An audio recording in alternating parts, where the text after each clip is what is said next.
Islamabad high court ने tax दहिंदगान का data जाहिर करने से मुतालिक पाकिस्तान इंफॉर्मेशन कमीशन के अहकामात मुअत्तल कर दिए। हम बात करेंगे इस पर डॉन न्यूज़ के रिपोर्टर ताहिर नसीर से। ताहिर, अदालत ने क्या रिमार्क्स दिए हैं इस पर?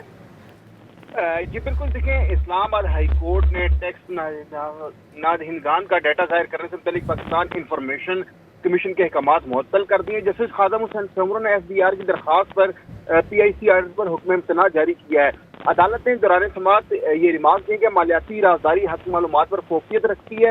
हक मालूमात एक्ट के तहत भी टैक्स रिकॉर्ड जाहिर नहीं किया जा सकता। FDR ने PIC की जानिब से टैक्स नादहिंदगान के डेटा फराहम करने के आर्डर को चैलेंज किया था।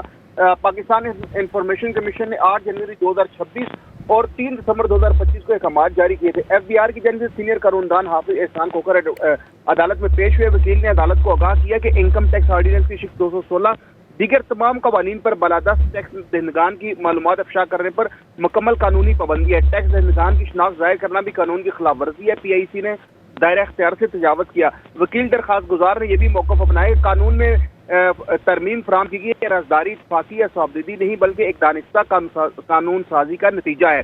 इसका मकसद टैक्स दहिंदगान की मालूमात का तहफ़्फ़ुज़, टैक्स निज़ाम पर एतमाद की बहाली और एहसास, मालियाती डेटा के गलत इस्तेमाल को रोकना है। PIC का आर्डर टैक्स दहिंदगान की राजदारी के तहफ़्फ़ुज़ के लिए बनाए गए खुसूसी मालियाती कवानीन से बराह रास्त मुतसादम है। ताहम अदालत ने जो है वो इस हवाले से हुक्म इम्तना जारी करते हुए केस की समाअत मुलतवी कर दी थी। ताहिर, बहुत शुक्रिया आपका।